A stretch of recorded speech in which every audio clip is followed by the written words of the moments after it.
In 2009, a Michigan university staged a production, a parody musical created and composed by the students and performed for 3 nights only to great success within their school community.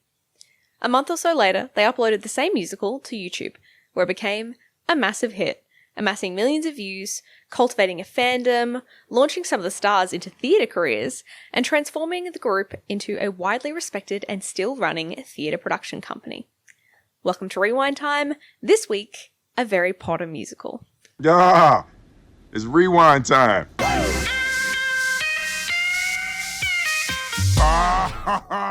Welcome to episode 25 of Rewind Time, a YouTube history podcast where we examine the videos and creators that made YouTube the massive content juggernaut it is today. I'm here with YouTuber Lucy Livin. Hi. And I'm your host, Max. As you heard in the intro, today we are back on our Harry Potter fandom bandwagon. We're talking about a Very Potter musical. Damn, I'm a Harry Potter shit. Yeah. I'm the boy who lived. You know, there's something about the 2000s, like these guys, they loved Harry Potter. What's that about? He's British. He has a scar. Ah, my scar. Ah, my scar. I don't think he ever says, my scar. I guarantee you that Harry... No, he just goes like this. Ah, ah. He just does that a lot. Ah, ah. And they go, Harry, what's wrong? And he's like, my scar. But he doesn't go, my scar. That's actually Missy Higgins who does that. He's very, the attention needs to be on me at all times, which this musical does actually touch on quite well. But before we get into it, had you seen a Harry Potter musical before? Yes, I have. Although, as I was watching it, I can't actually remember if I have ever seen it in its entirety or if I've memory hold it. But yes, I've seen a Harry Potter musical before. I don't know if anyone, well, that's not true. I don't know if many people have seen it in its entirety because it is 2 hours and 40 minutes long. Yeah, it's pretty... It is longer than some showings of Les Mis. Yeah, it's longer than some actual musicals with intermissions. Yes. This is 2 hours and 40 minutes of just... straight up content. But Max, had you seen a Harry Potter musical before, or were you familiar with it? I was not familiar. You didn't with know a Harry it Potter existed? musical. I think. See, this is the thing. I think I knew it existed because when you asked me who was in it, I initially said, and I had no idea, so I was throwing guesses out there. But I said Jonathan Groff, which spoilers is wrong. But then my second guess was Darren Criss, and I was like, I think there is a Glee connection. And I was right, because Darren Criss is Harry Potter in this musical. Harry Potter, that's me. That's true. Darren Criss, as you mentioned, theatre career, just won a Tony. Woohoo. Has a bunch of roles on Glee. Maybe Happy Ending? Yes. Yeah. The Korean one? Yes. Yeah, you know about this. And he also won an Emmy for the Ryan Murphy show, the assassination of... Gianni Versace. Correct, yes. Yeah. So very much like a Hollywood guy. And the second time we've spoken about him on this podcast because he appeared in, do you remember? Yes. Was it Shmo Yoho? Yes. No. He was in, I want to say, Songify the News in yes, 2020s. Which now it makes a lot of sense in hindsight why he was like, yeah, I'll just do YouTube videos. Because he was kind of a YouTube star. Correct. First, before he was a mainstream TV star. A Gleek. Are you a Gleek? I was a Gleek. Wow. But I left the Gleek train very early by episode 1 of season 3 because I thought season 2 was quite bad. Yeah. And then I always am like, well, if a show is bad, maybe it's just a blip and they'll come back strong. And I remember watching the season 3 premiere and being like, Glee's done for me. But it went for another 3 seasons. So, some people watched it. Yeah. I like to think I got out before the Glee curse. Anyway, so this musical was, as you mentioned, an amateur production at a university, but it would go on to get a huge viral audience just given it's 2009, Harry Potter books are over, and Harry Potter fandom desperate for, new things to talk about for the most part. Movies are still going. Sorry, go ahead. Oh, I was just going to say, I wonder if you could plot the Harry Potter fandom on a chart. Maybe you could do it through overall gross Google search trends for merch. Harry Potter / Draco. No. Although that is a whole section which I don't know if we'll ever cover on the podcast. I don't know if there's any Drarry fanfic YouTubers. But I wonder where, like, because obviously like, the books ended, but the films are kind of also like still ongoing. I wonder where like the peak of like Pottermania was, because it's still obviously immensely popular. Universal just opened another Harry Potter themed land at Epic Universe. The peak was the final book, in my opinion. I think In it terms of remains its popularity? like the fastest selling book ever. Yeah. But that's is the end of the series. There are no more books.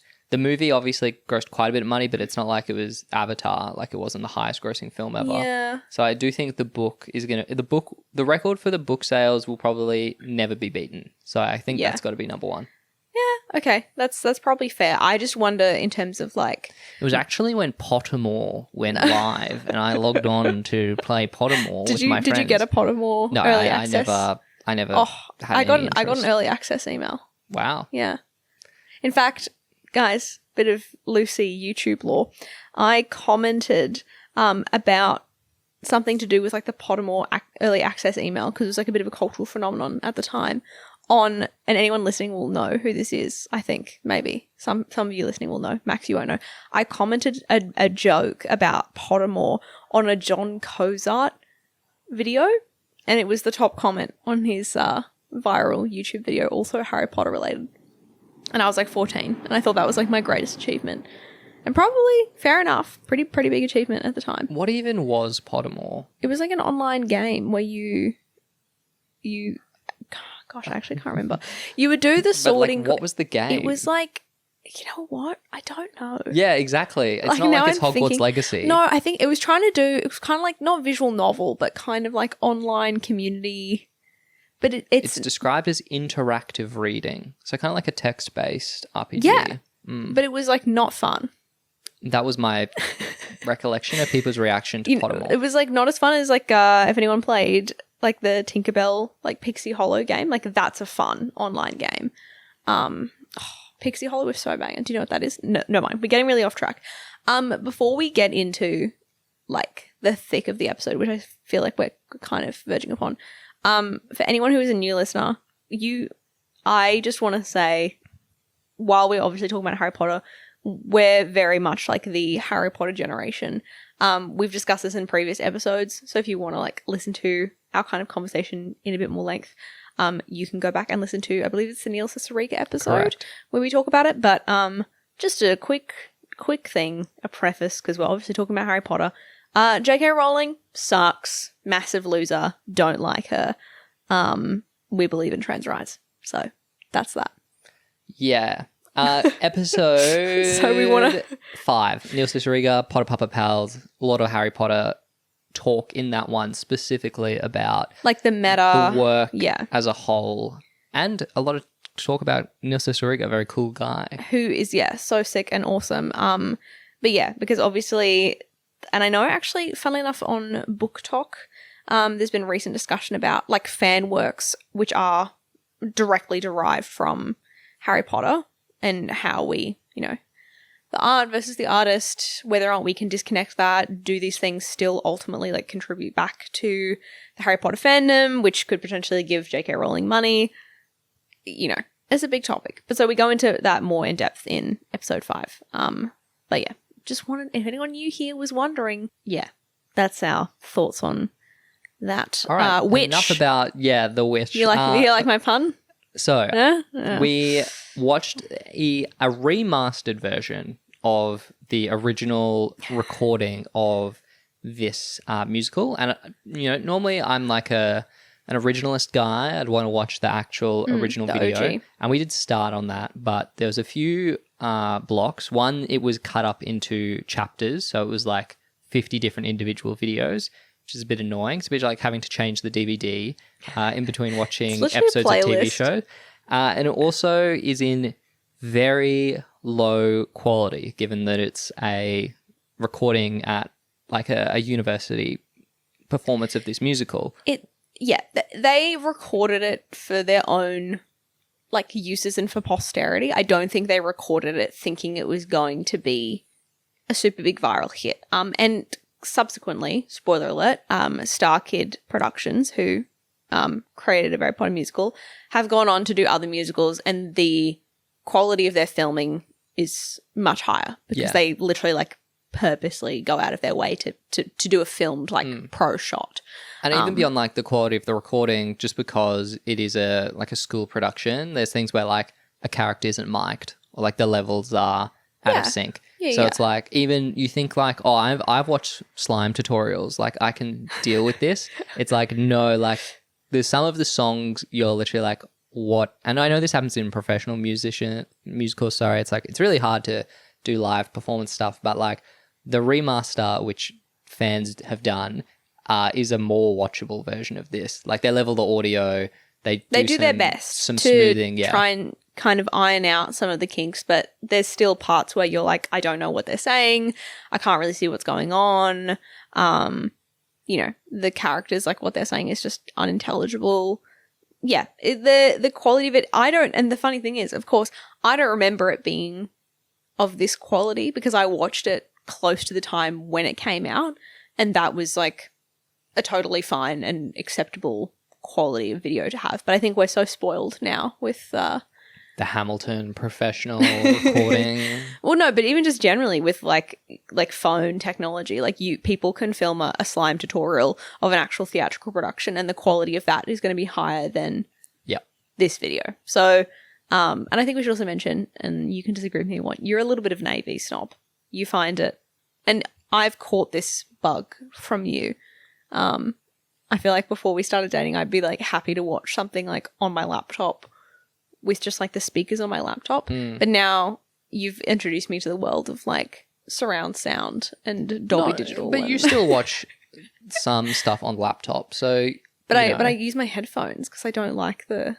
Oh, yeah. Okay. That is the step up. Yeah. Anyway, but I think that look. I think 14-year-old me we're not being that like, picky. It is pretty bad. It's pretty bad, but I think it still speaks to, though, that it was so... There was something special about it that even with the fact that you can't really tell what's going on for like 20% of it, it still was immensely popular. And I actually want to mention, I feel like I was introduced to this, and it's hard for me to remember because it was a really long time ago. I feel like I was introduced to this through Tumblr. Okay, first. That makes sense. It had a really big fandom on Tumblr. Like, specifically people doing fan blogs for this musical. Not like Harry Potter in general, but like specific fans for StarKid. Like, there would accounts be like, you know, called like URLs like fuck yeah, StarKid Productions, or like other things like that. So that fandom culture had a really big impact. So the musical itself it does have a plot, of course, but broadly it's a retelling of all 7 Harry Potter books. It's like an amalgamation of like 4... Well... No, sorry. It's if you want to get really into the details, which they don't matter, guys, but it takes elements from Philosopher's Stone, named Sorcerer's Stone for our American audience. Wow.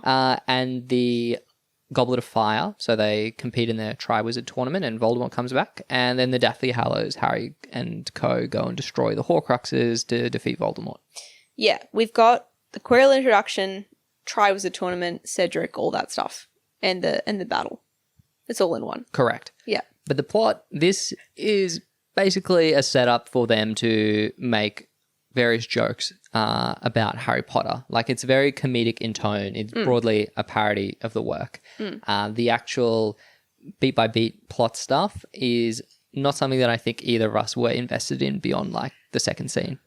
Okay. I broadly am very admiring of a very Potter musical. I think there's a lot to like in it, in that it's a student production. It's like a completely... Okay, I mean, obviously it's a fan work, but it's an original production. Like, they wrote all the songs, they wrote the script. It's very funny at times. I will say, at 2 hours and 40 minutes, it's a little bloated. And I'm not...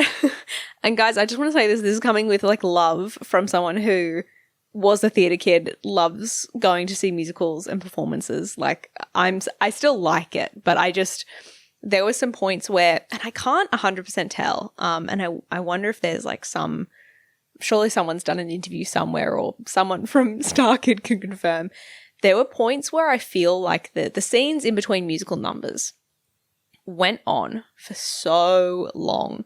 And it kind of feels like if anyone watches like SNL or if you watch like improv, it gives like when you're continuing to go on a bit because you haven't all agreed. Like it's like they didn't have a straight up script. They just kind of had like, these are the beats of the scenes and we'll perform the scenes to get those beats.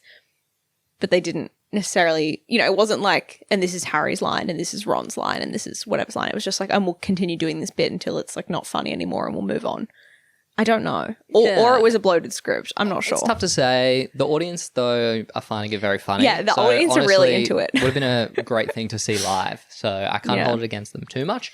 Yeah. But, it is obviously quite long, and the plot, naturally, not that important. But what is important is how funny is this? How well does it parody Harry Potter? And I think that for the standards of the student production, I think it does a pretty good job. So I want to call out some of the specific treatments of the characters. The first one being Ron. Actually, broadly, something that's interesting here is that not many of the characters are doing English accents. It is as if they have transported Harry Potter into like a fraternity, like an American style fraternity. Yeah. And a lot of the characters are doing very broad East Coast, like US accents. Yeah, they're not interested in going for accuracy, which makes it a lot funnier when they choose to have some characters have the English accent. They have like one or two. Draco does it. Draco has it, but no one else does, I think. I think Harry also, in literally Darren Criss in the first line, does the accent and then drops it immediately, which is funny. But speaking of frat characters, Ron in this is much akin to Ron in Potter Puppet Pals when he is in his Ronaldo persona. In that Ron here, they turn him from being like the wet blanket he is in the books and the movies to like a Chad, like he's a frat guy. And they also seem to do this bit. There's several recurring bits which are such like silly, nonsensical, funny character choices. Ron is always eating throughout the show. Also, every time Ron enters into the scene through a door, they play a riff seemingly like Friends. It's like not the Friends riff, but they play a riff. So I think Ron is actually just Joey from Friends. You don't mean Kramer, who famously enters through doors in a sitcom? Oh, Seinfeld? Yeah. No, I don't know. I don't really watch that one. Speaking of... But... Seinfeld socks, hey? Oh, that's a special treat for our video. Yeah, they have holes, so they're home socks. Mine have puffins on them. Oh, okay. That's not as cool, but go ahead. Okay. But doesn't Joey also... Don't they also do little... I don't really have the greatest feel for what Joey does in Friends. Okay. But I feel like he's very much... His character is like Joey from Friends. Yeah. Fair enough. He's just there. He is there for the chicks, the babes. Shout out to Ron/Ronaldo. What else did you enjoy? Probably the standout character is our performance of Draco Malfoy. Let me pull up the the actress who Lauren plays Lopez. Oh, there you go. Yeah. Because Draco is gender flipped. What's it when in theatre when a young boy is played by a girl, but they're obviously still a boy in the context of the work? Great question. I actually don't know the terminology for it, but it's a thing. It's a thing.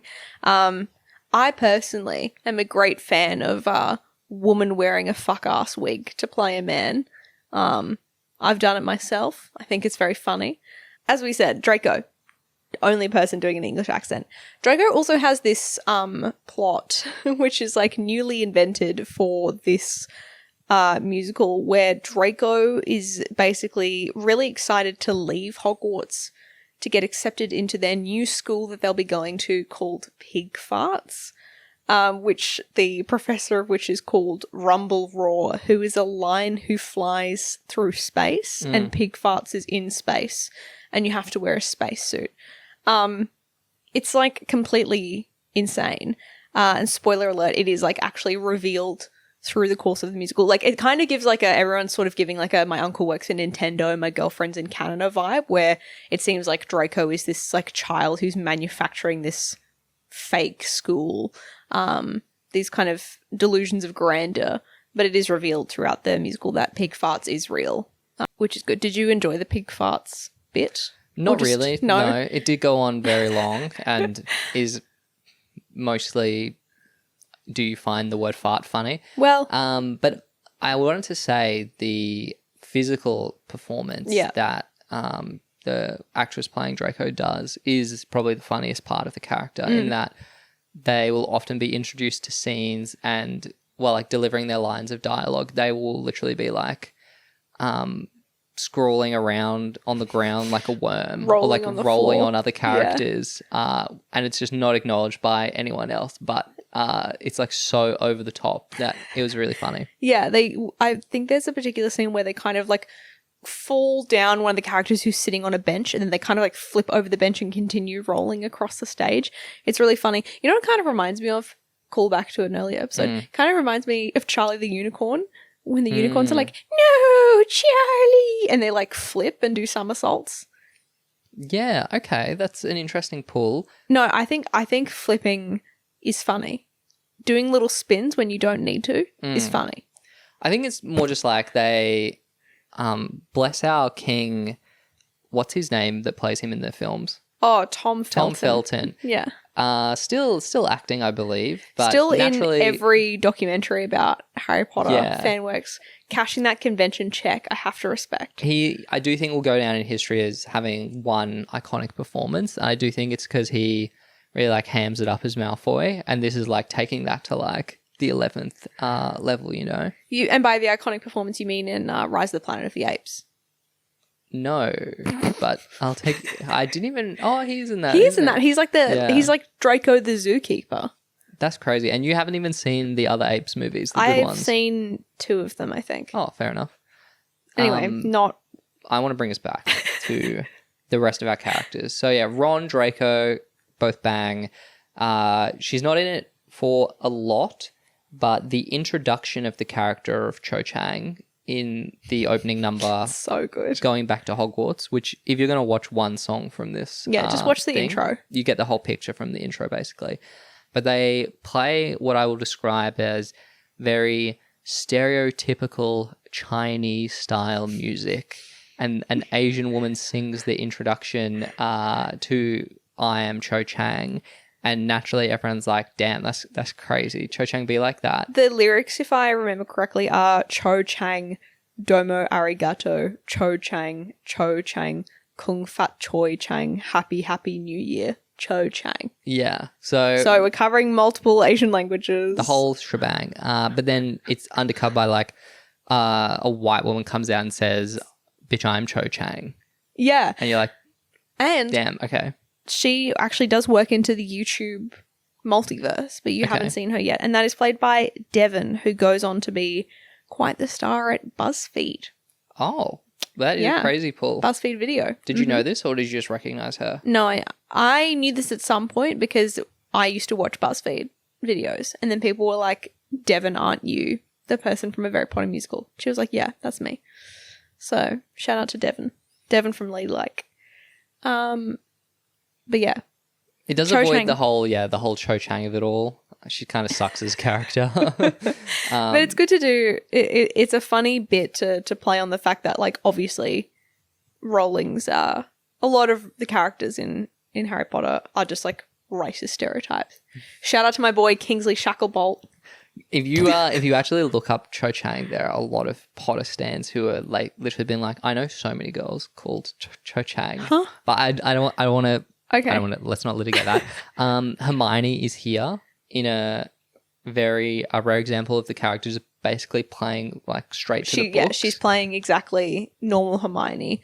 But it's like funnier because I think while in again in the original series, Hermione is sort of like they find her annoying, but then they ultimately like quite admire her, intelligence and stuff like this. In this, they completely take her for granted and do find her like a massive annoyance and just use her to do their assignments for them and like basically throw her in front of the bus so they like they'll get Hermione to be the sacrificial lamb to do things they don't want to do, which is like a fun extension of kind of what they actually do in the books and movies. There's actually stuff where Devon has been like, I feel uncomfortable about the Cho Chang bit, really? and I don't want to like do the role anymore. So like they clearly feel the joke has not aged appropriately, which I think it's much like when we spoke about the context of blackface in previous episodes, and when you can do that ironically because the character is a performance, and you're not endorsing blackface by doing it, or you can do it in a way where you're like Shane Dawson and you are playing a black person doing blackface. Yeah. But of course, she's well within her rights if she doesn't feel comfortable doing it to not do it anymore, and if they omit the joke, it's not a big deal in the scheme of things. But I just wanted to flag that some of the performers are uncomfortable about this. Okay. We found it funny. I mean, it's one of those things where I'm like, if you're making fun of the original materials, like racist depiction, and you're flipping it on its head and you're being like, but we're not actually doing that. We are not having an Asian woman be called Cho Chang. The joke is that it's a white woman from clear like the South, because she's like, hey y'all, I'm Cho Chang. Like that's silly. But yeah, equally, I don't know, maybe we're missing something there. But speaking of changed accents, Dumbledore is here, and I'll gently describe the character. He is a pervert, which is telling, given he spends his whole time obsessed with children. He's like 100 years old. And there's actually, we watched some of the deleted scenes because post this performance going viral, the production company actually took down the original upload and re-uploaded it, and they removed some of the more like blue comedy because they were like, oh, children will watch this because they like Harry Potter, so we should make this more family friendly. Is that their actual... That is the explanation online. Oh. And I don't really see why else they would review, like, because the stuff they removed was like the more explicit horniness. Which is, I think, completely appropriate for a college audience, which is who it was originally for. But understandable that when you upload to YouTube, like, and they did have child fans, because I was a child when, like, I was not college age when I found out about this musical. But I didn't know about the more explicit jokes, because I would have seen the... Honestly, it was nothing, because when it's we nothing watched crazy. No, it was the one thing I remember for Dumbledore specifically is that he makes some comment about Hermione being hot, essentially. Yeah, okay, that's a bit... but like, it's not the end of the world. It's no. But yeah, he's here doing a very, I want to say it's a Boston accent, and generally very... Obviously, not like the Dumbledore in the original work at all, but he is, I think, one of the funnier characters. Really? No? Oh, you didn't like him? He wasn't my favourite. Oh, fair enough. Sorry, go ahead. No, I was going to say I want to mention another highlight in terms of like physical comedy is the Quirrell and Voldemort duo, where initially we see Quirrell come out who has like the turban on, but also just clearly has a whole person attached to him behind, like in his they're cloak. standing back to back. So stupid. I love stuff like that. I think that's like, because that is kind of what happens. Obviously, in the movies, they just do like movie magic. He's just there on his own, and then they later do CGI back of head stuff. But like, it's so much fun to just have two actual full size people, and then Voldemort coughs at one point or sneezes, and then Quirrell is like, I just did a fart, which is so dumb, but shut up. It is a very like practical way. Obviously, this budget was pretty low. I want to say they spent about $5,000 on this whole thing, and they have like a point where they bring out some columns that they wheel around, and that's kind of they have benches and columns, and a table. Way to have your Quirrell having the actor just stand behind, so the Voldemort actor just stand back to back with the Quirrell actor. I'm like, well, yeah, that works fine. I think as a whole thing, this kind of was like, I'm like, if the musical, if that performances are good, I actually am not really that bothered about like a minimalist like staging. Like I don't really care about when they have like elaborate production backdrops. Like it's cool, but I think they can carry it based on the songs and the performances. Yeah. Actually, do you remember we saw a play in Australia that was also like a Harry Potter parody play? Oh, I thought you were going to talk about the staging of Dear Evan Hansen we saw, because that was very minimalist. No, we don't need to talk about Dear Evan Hansen. Okay. Because I'll just be mean about it. You want to talk about Puffs now? Or you want to leave it? No, I mean, I just was thinking like that. We shouldn't. Well, I guess you brought it up. So, yeah, guys, there is another professional musical called Puffs. Is it a musical? Yeah. Do they have songs? Oh, it's a play, sorry. babe. A comedy play. It's a play, babes. It's called Puffs, or 7 Increasingly Eventful Years at a Certain School of Magic and Magic. And that is started off Broadway and then did a touring version, which is like a Harry Potter parody. But these guys, they made money from Puffs because we saw it and bought tickets for it.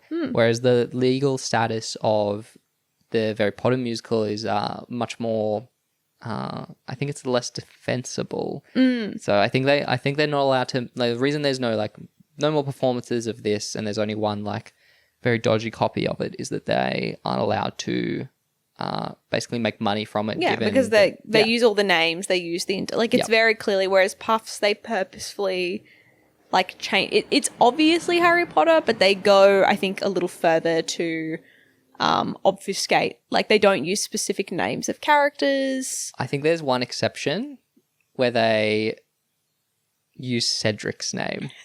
Oh, yes, they do. Because he's like the hero, because he's Hufflepuff. Like, yeah. The entire play is about the like Hufflepuff POV of what happens over the 7 years. But yes, they use like Cedric is like basically their Jesus, which I don't know if you have anything else to say about Puffs. It was good. I remember we enjoyed it. I sincerely don't remember much about it.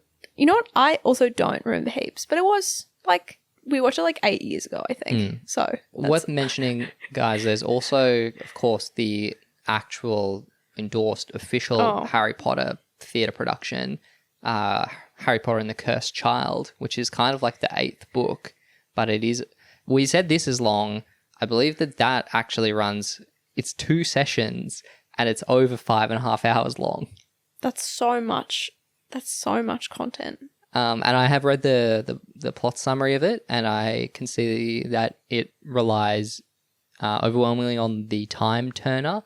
It has time travel as a plot device, which is like one of the worst things in the original Harry Potter series. So yeah, I would argue in a lot of fiction, anytime time travel is introduced, if it's not already like a pre-existing concept, it can get a little funky. It also features the Harry Potter children, which are like the worst. Like it's the most fan fiction stuff. Here's like, the thing: it actually is fan fiction, kind of. I mean, not okay. It's not, right, because it's official. And J.K. Rowling, did she actually write The Cursed Child, or someone else write The Cursed Child? And she approved she approved it. Jack, this is actually crazy. Jack Thorne wrote it. He wrote Adolescence, the Netflix show.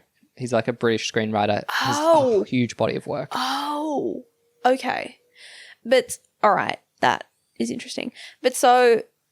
Do you remember the name of Harry Potter's children?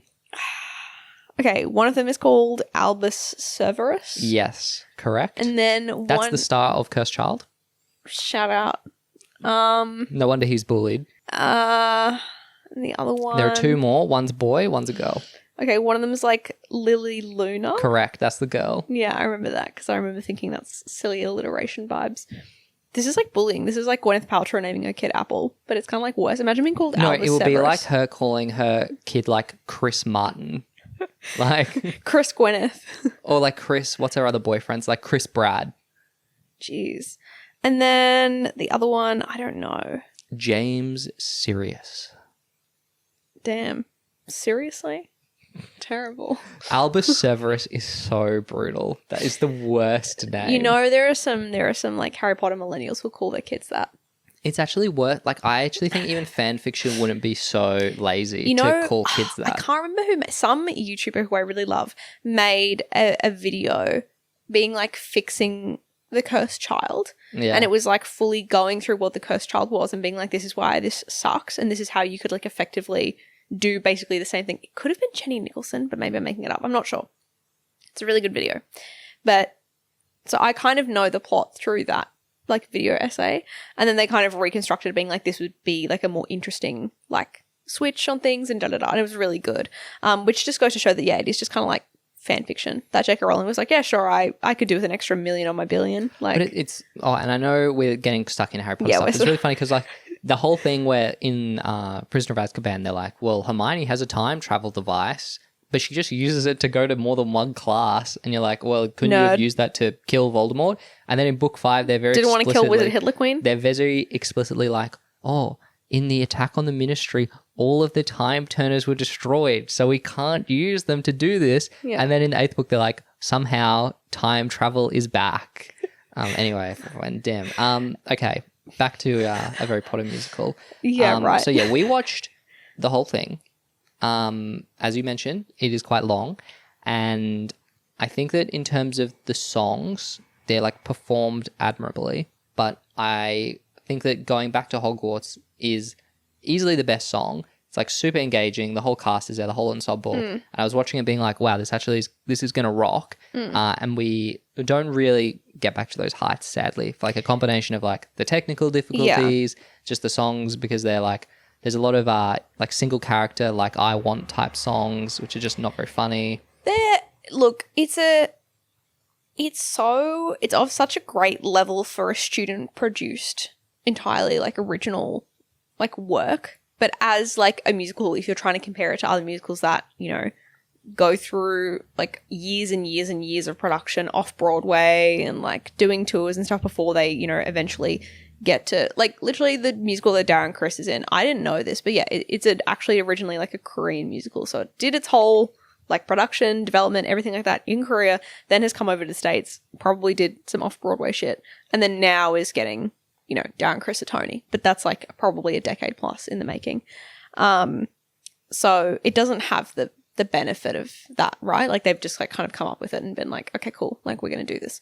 So it's not, when we're being like critical of like elements of it, we're not comparing it to like Broadway musicals with like Andrew Lloyd Webber, like evil Tory at the backing. Yeah, but it is more a sense that like in terms of the percentage of the show that is music versus like speaking through, you know, like there's a lot of jokes and extended comedy, and the music is less emphasized. As I said kind of earlier, I think it could be benefited from some editing, which I'm sure if they were able to do like additional productions or whatever, they would have done that. But as we said, they can't make any money from it. So that the incentive to do that other than just like pure fandom, which obviously now probably not likely. But I like the I don't know the name of it, the song that Quirrell and Voldemort sing. They kind of do like a back-to-back kind of old-timey, it's like a couple at odds song. It's different as can be, brackets, when I rule the world, closed brackets.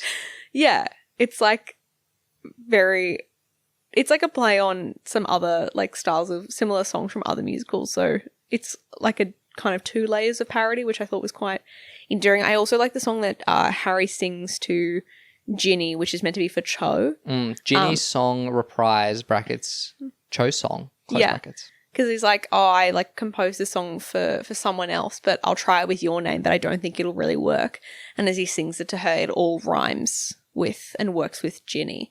And then later on he does try and do it for Cho, because it's like, I want to take you to, like, it's like, Ginny, I want to take you to the city. I want to take you to Winnipeg. That's in Canada. I want to buy you a guinea pig, which obviously, none of that works with Cho. So that one is also fun. Also, Darren Criss is performing it. I don't know if we've really mentioned it because he is playing like your protagonist. They obviously do kind of the self-absorbed, like kind of narcissist Harry spin. But Darren Criss is really good in this. He is like, his performance really can't be faulted. You can tell he's a talent here. He doesn't really get, though, a lot of the big moments that the supporting cast do. Like, I think it's interesting he's the breakout because he's the lead, but he's not I don't think he's particularly memorable, but that's just because of the character. Like he does Harry, everything yeah. really well. But I think that the rest of the cast are more memorable. You can't have everyone getting to be silly and like if they're all silly and rolling around on the ground, it's like not funny. Yeah. So that's like, just Harry's kind of just a boring character. Well, no, they choose to just have him be Harry, you know? Well, They yeah. could have had him be like the megalomaniac, like I'm Harry Potter, I'm number one stuff. But he is more like he's more of the straight man for the rest of the goings on. Harry's kind of like a himbo. A bit, but that's why the Ginny song is so funny. Kind of a himbo in the original series. Yeah, am I right? well, that's why. It's pretty dumb. But that's why it's funny because they don't really have to do much. Like you can heighten all the stuff around Harry and have Harry be kind of the same, and he's just sort of like funny. Man called his kid Albus Severus. You know, He's so. Yeah, I mean, even in the, I always think of the line in the movies and in the books where he's just like, I think Hermione's like this, like he gets like a letter from someone, like that's like you're the chosen one. She's like, this seems like a scam, or like we should be worried about this, or like aren't you concerned? And he's like, I am the chosen one. Like he's very like, but I am kind of Harry Potter. Like everyone does kind of Harry Potter. I'm Harry Potter. Okay, so this musical was obviously a big viral hit. And it actually led to them producing 2 sequels.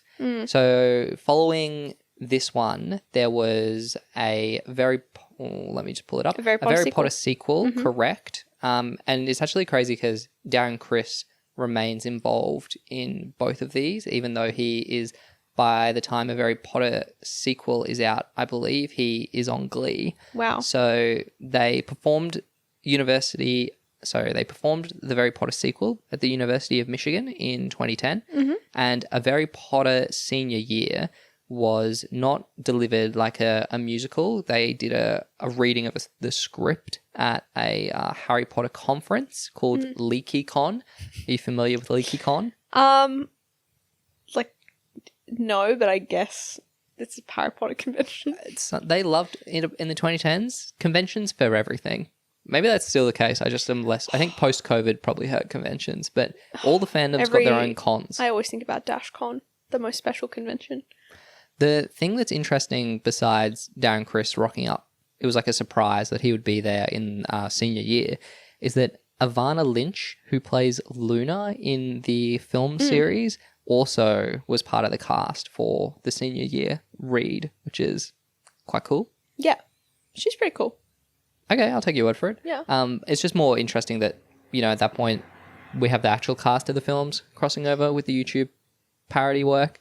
But I guess that the movies had sort of ended by then, so they were all looking for work. Tom Felton did pick up the phone. Anyway, Wow, so mean. yeah, this obviously spawned 2 sequels. And StarKid themselves obviously got a lot of attention from this. And as you mentioned earlier, still very much active and producing new theatrical works. And a lot of the cast from this are still with the company and in their like subsequent productions. Yeah, I would say most notably like Lauren Lopez is kind of I would say like the you know, a principal lead in the company. Do you remember that viral sound from TikTok where it was like, I don't really want to do the work today. No, you don't. No.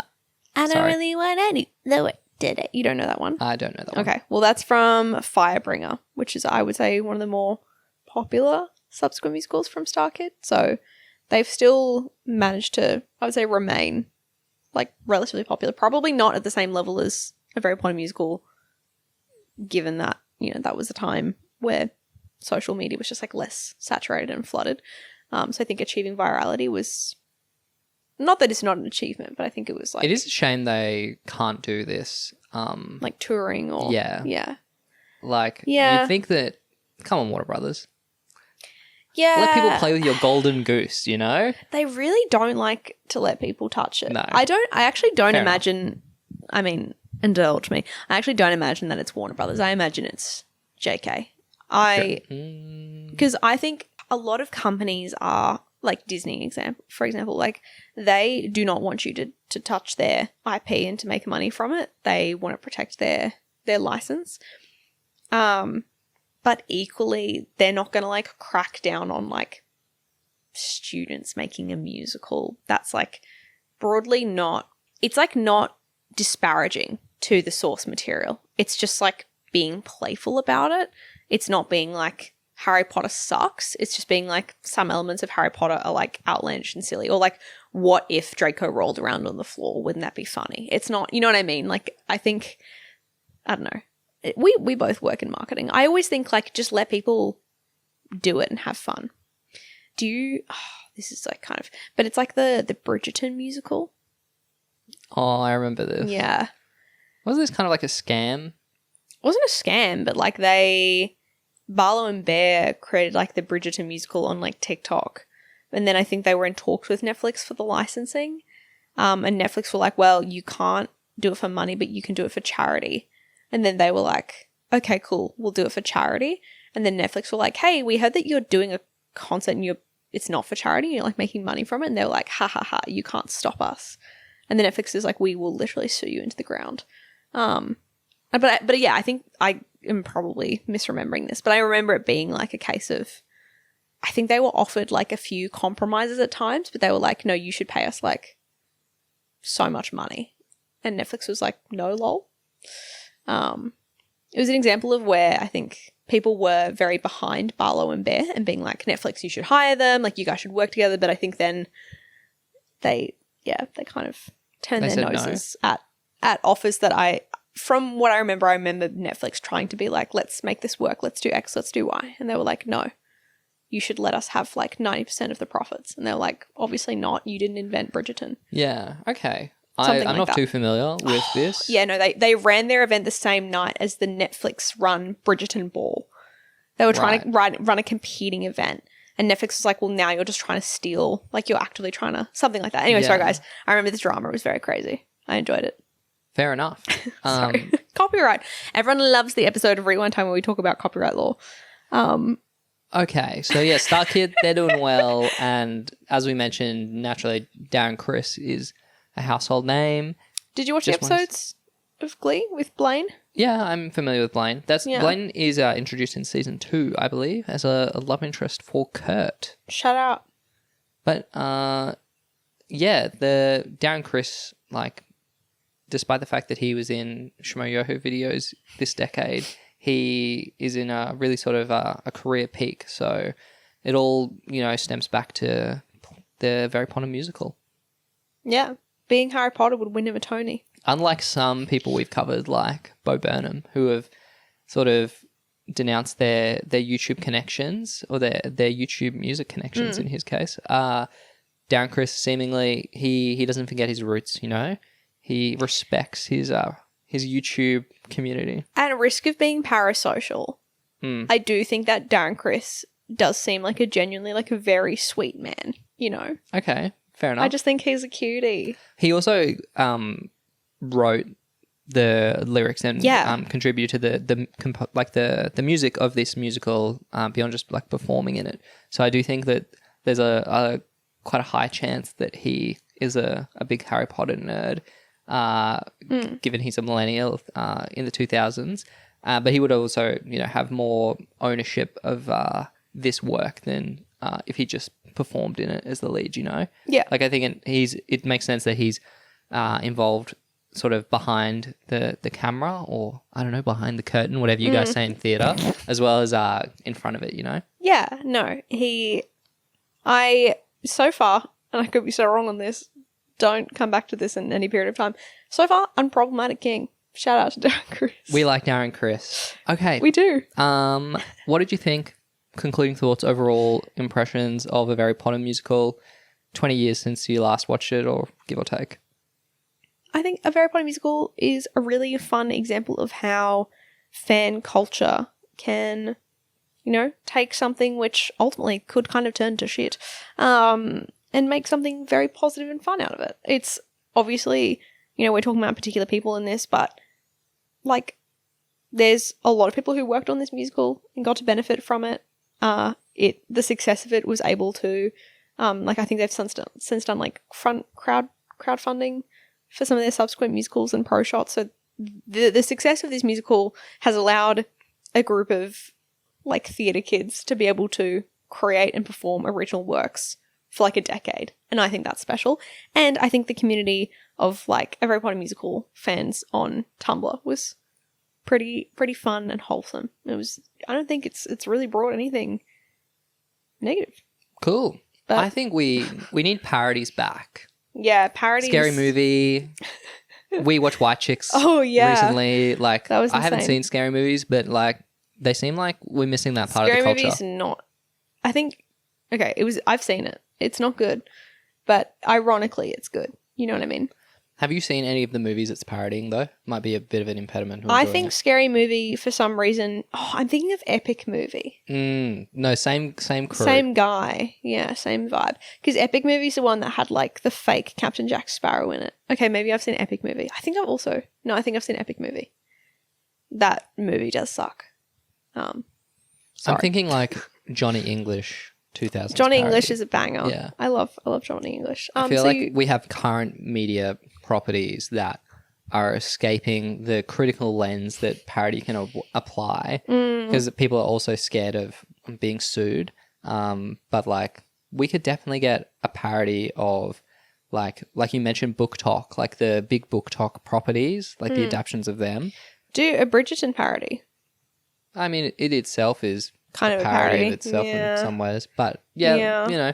But overall, like, yeah, I really I'll keep workshopping. thought this was cool, just as an example of how like a student production can cut through to like a wider audience if like the writing and the songs and the performances are good enough, and like how you can really take $5,000 and create something that is like super enjoyed by a worldwide audience. So yeah, that was do you pretty like neat. it? How do you rank it among all the musicals you've seen?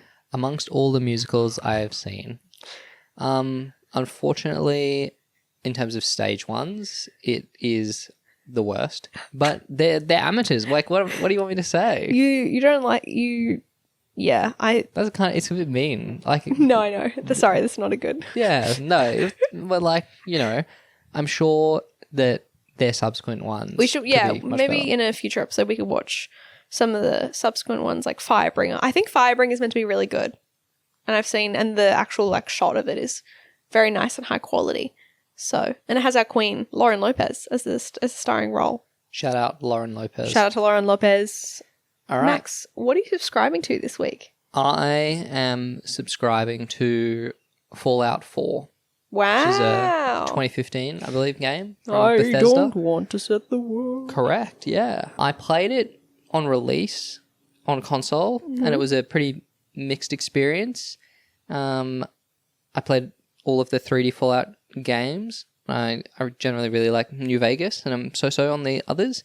And I played this again in maybe 2022 when I tried to do a PC run, but I installed like so many mods, I just sort of completely bricked my playthrough, so I abandoned it. But I'm back 2025 with a pre-approved mod list from a creator.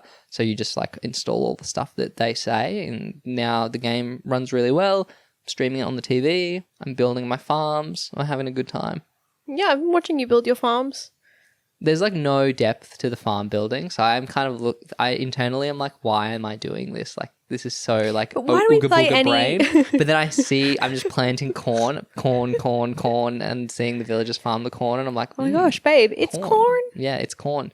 But yeah, that's what I'm subscribing to this week. What about you? Oh, it's a tough one. I have been a bit work addicted for the last couple of weeks. So I was like trying to be like, what have I been doing outside of work? I've seen a lot of The Summer I Turned Pretty. Yeah, I'll subscribe to that. I've been watching The Summer I Turned Pretty because I kept getting FOMO from everyone talking about season 3. And I was like, what's going on here? Because I just wanted something that was like kind of unserious to watch. And it is completely unserious. If you don't know, Summer I Turned Pretty follows Isabel Conklin, aka Belly, which I find really funny because it always makes me think of the Korean mascot Belly Gom, who we love. Shout out to Belly Gom. I have never met a belly before. I have but never I met kinda an like it. Isabel who I've called Belly. Bella, maybe, but Belly is crazy. Anyway, and she goes to the Hamptons every summer with her family friends, of which there are 2 brothers. Which will she pick? Ooh. So she kind of goes back and forth between the two brothers. And it's very soapy. Which team are you? Okay. I'm currently like at the start of season 3 and I'm a little bit behind where it is right now. I know everyone is Team Conrad. I don't think I am. I think Team Jer. I don't know if I am Team Jeremiah though. I think I'm Team Belly Get a Life. Like, wow, move on. because it's just like, yeah, I don't really like, and like it's sort of like if it's like a Reddit "Am I the Arsehole" post, it's like everyone sucks here kind of But vibe. you're still watching. That's crazy because normally you would obviously watch this because you're rooting for your team, but you're not rooting for anyone. You're a neutral observer. I am interested to see how it turns out because Conrad sucks for 2 seasons but she's just like, but I've always loved him. And then Jeremiah is good for like, you know, like he's bad and he's good and he's good again. But he's also like just more immature generally, but so is Belly. So, but I'm just like, can we just be decentering these like 2 boys who are your family friends for like 20 minutes? Yeah. Which her mum is trying to get her to do. But then her mum is not handling well either. Anyway, guys, I won't spoil the rest of it for you. But the glimpses I have seen, I do just think that it's like Lola Tung, right? It's the Queen. The girl that plays Belly. Funnily It's just enough. a Lola Tung. You're going to say that she's in Hadestown? yeah. Yeah, she is in the 2024 Way Tony-winning for me. production on Broadway. But yeah, Lola Tung is a very like charismatic central character, and I think Not you sniping my Hadestown. I think that she is like very much like carrying the show, and it'll be interesting to see what she does after this because it's obviously blown up so much, but it's the final season currently, right? Yeah. So- Lola Tung is slay. She's very cool. I literally actually saw a dress on one of the episodes and I was like, wow, that dress is beautiful. I want to buy that dress, and now I'm looking at it on Depop because it was so cute. Surely the Depop girlies are all going to snipe the wardrobe No. from the Summer Temple? No, maybe Interesting. Don't it's blow it just up. feeling. No, Yeah. I'm going to blow up my spot. Okay. Because I'm haggling on Depop for it, so no one blow up my spot. But Okay. that's what we're subscribed to. Fallout and the falling out of Belly's relationship. Yeah. Well. Great. Thanks for that. That's the end of the episode. Thank you for joining us for Rewind Time. Haha. Yes, you can follow us on Spotify or subscribe on your podcast platform of choice. You can subscribe on YouTube. Woohoo! If you would like to support the podcast, please rate and review on Spotify or Apple Podcasts. Help more people discover the pod, because that's the positive feedback we seem to be getting, is people being like, oh my gosh, I didn't know this podcast exists. How fun. Yeah, and we will be doing a exciting episode to release next week Yes. on a YouTube Hall of Famer. I think many people's favorite comfort creator. Yeah, someone who's well known for a number of dogs, Mr. Marbles in particular. Okay, well that's a bit of a giveaway. Well, only if you're a fan of the work, but that'll be next week's episode, so Yes. stay tuned for that. Cool. All right. Okay. Bye everyone. Bye. Bye. Ah, oh, that's hot. That's hot.